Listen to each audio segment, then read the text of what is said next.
இயேசு கிறிஸ்துவின் இனிய நாமத்தில் வாழ்த்துக்களை கூறிக்கொள்கிறேன். லூக்கா 1வது அதிகாரம் 37வது வசனம் இப்படி சொல்கிறது, தேவனாலே கூடாத காரியம் ஒன்றுமில்லை. பிரியமானவர்களே, தேவனால் எல்லாம் கூடும் என்று வேதம் சொல்கிறது. அதே லூக்கா 1வது அதிகாரம் 35, 36 இரு சம்பவங்கள் சொல்லப்பட்டிருக்கிறது. வாலிப மகளான மரியாள் பரிசுத்தமாய் வாழ்ந்த ஒரு பெண், ஒழுக்கமாய் வாழ்ந்த ஒரு பெண், ஆனால் கருவுறுகிறார். அந்த காலத்தில் சாத்தியமே இல்லாத ஒன்று, சாத்தியமாவதற்கு எந்த வாய்ப்பும் இல்லை, கூடாத காரியம். இந்நாட்களில் செயற்கை கருத்தரிப்பு இருக்கிறது, அநேக கருத்தரிப்பு மையங்கள் இருக்கிறது. காரணம், அறிவியல் வளர்ந்திருக்கிறது. அந்நாட்களில் அப்படிப்பட்ட எந்த வசதியும் இல்லாத சூழ்நிலையில பரிசுத்த ஆவியினால் கர்ப்பவதி ஆகிறார்கள். அதோடு கூட அவமானம் வருகிறது. ஆனால் வாலிப மகள் கருவுற முடியாது என்று சொல்லக்கூடிய அந்த சூழ்நிலையை கர்த்தர் மாற்றுகிறார். பரிசுத்த ஆவியினால் கருவுறுகிறார்கள். லூக்கா 1வது அதிகாரம் 36வது வசனத்திலே சகரியா எலிசபெத் என்ற தம்பதியினருக்கு தேவன் கர்ப்பத்தின் கனியை கொடுக்கிறார். எந்த சூழ்நிலையில் வயது முதிர்ந்த எலிசபெத்திற்கு தேவன் கர்ப்பத்தின் கனியை கொடுக்கிறார்? அந்த தாயாருடைய வாழ்க்கையில தாமதமாகி நம்பிக்கை முற்றிலும் அற்று போயிற்று. இனி வாய்ப்பே இல்லாத ஒரு சூழ்நிலையில தேவனால் கூடாத காரியம் ஒன்றுமில்லை என்பதை தேவன் அந்த எலிசபெத் என்ற தாயாருடைய வாழ்க்கையில் செய்கிற அற்புதத்தின் மூலம் நிரூபிக்கிறார். மூன்றாவதாக மோசேயை பார்க்கிறோம். அவர் தன்னுடைய வாழ்வில் தான் செய்த ஒரு தவறினால் 40 ஆண்டு காலம் மீதியான் வனாந்தரத்தில் வாழ வேண்டிய சூழ்நிலை வந்தது.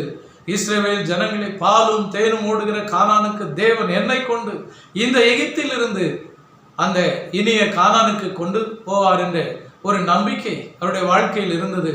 எப்படி ஆகிலும் இந்த கொடிய எகிப்திலிருந்து என் ஜனங்களை கானானுக்கு கொண்டு போவார். கானான் எப்படிப்பட்ட தேசம், பாலும் தேனும் ஓடுகிற ஒரு நல்ல தேசம், என்னை கொண்டு செய்வார் என்று அவர் நம்பினார். தன் இனத்தாராகிய தன்னுடைய ஜனங்களாகிய இஸ்ரவேலரோடு சேர்ந்து எகிப்திய நபரை கொன்று புதைத்தார். ஒரே ஒரு கொலை, மாம்சத்தில் ஒரே ஒரு கொலை செய்தார், அவசரப்பட்டு செய்தார்.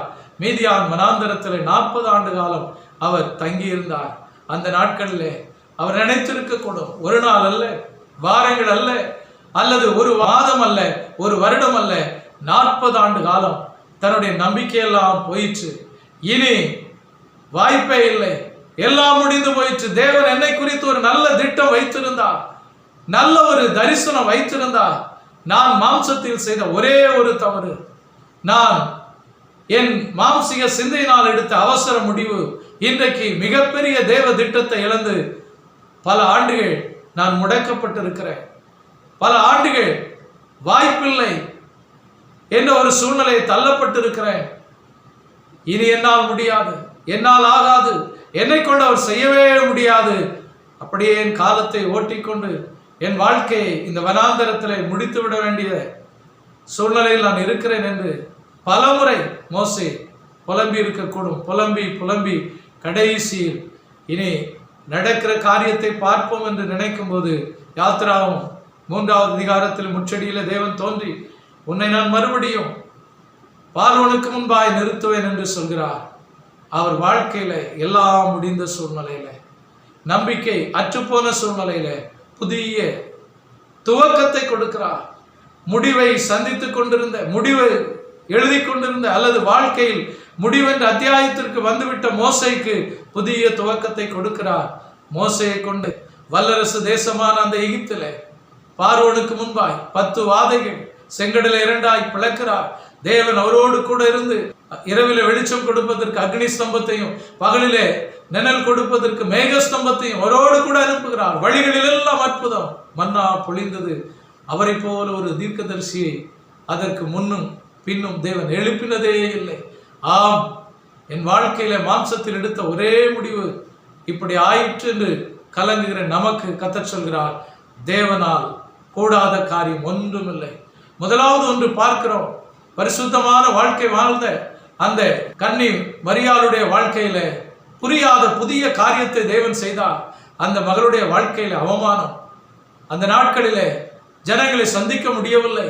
புரியாத புதிய காரியத்தின் நிமித்தம் நான் என் உண்மையை வெளியே சொல்ல முடியவில்லை, என் நியாயம் எடுபடவில்லை, நான் அவமானப்பட்டு நிற்கிறேன் என்று நீங்கள் சொல்வீர்களானால் மீண்டும் கர்த்தர் அதே இடத்துல கௌரவத்தை கொடுப்பார்.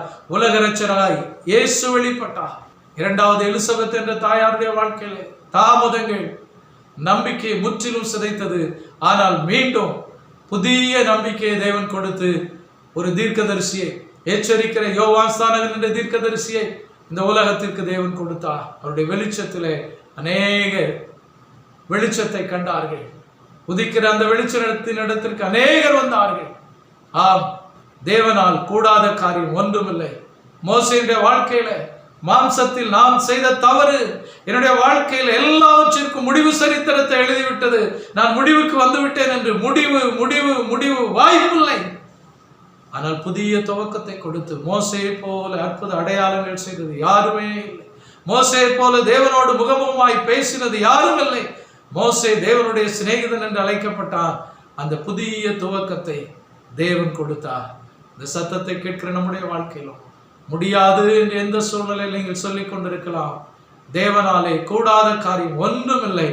மீண்டும் நீங்கள் எழும்புவீர்கள் அவமானத்தில் இருந்து, மீண்டும் நீங்கள் எழும்புவீர்கள் தாமதத்தில் இருந்து, மீண்டும் நீங்கள் எழும்புவீர்கள் முடிவில் இருந்து. ஆம், வாழ்க்கையில மாற்றம் வரும். இப்பொழுது நாம் ஜெபிப்போம். நன்றி தகப்பனே, 3 காரியங்களை பார்க்கிறோம். அன்பான ஆமென் பரிசுத்தமாய் வாழ்ந்த அந்த மரியாளுடைய வாழ்க்கையில மனுஷனால் கூடாதது தேவனால் கூடும், தேவனால் கூடாத காரியம் ஒன்றுமில்லை என்று சொல்லி பார்க்கிறோம். இரண்டாவது, அந்த எலிசபெத் சகரியா என்று சொல்கிற அந்த தேவனை ஆராதித்த அந்த தம்பதியுடைய வாழ்க்கையில தேவனை தேடி தேடி தேடி நன்மை பெற முடியாத சூழ்நிலை, காலம் தாமதிக்கிறது, நம்பிக்கை முற்றிலும் அழிந்து போயிற்று. தேவனால் கூடாத காரியம் ஒன்றுமில்லை. அற்புதமாய் ஒரு கர்ப்பத்தின் கனியை கொடுத்தார். மோசே முடிந்து போயிற்று என்ற சூழ்நிலையில மறுபடியும் புதிய துவக்கம் மகிமையாய் இருந்தது.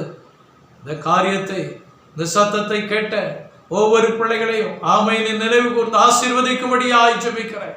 இந்த வார்த்தைகளை கேட்டுக்கொண்டிருக்கிற ஜெபத்திலே பங்கெடுக்கிற ஒவ்வொரு பிள்ளைகளுடைய வாழ்க்கையிலும் அவமானமா இருக்கலாம், நம்பிக்கையை சிதைத்திருக்கிற காரியமா இருக்கலாம், மாம்சத்தில் செய்த ஒரு தவறு முடிவு அத்தியாயத்திற்கு கொண்டு வந்திருக்கலாம்.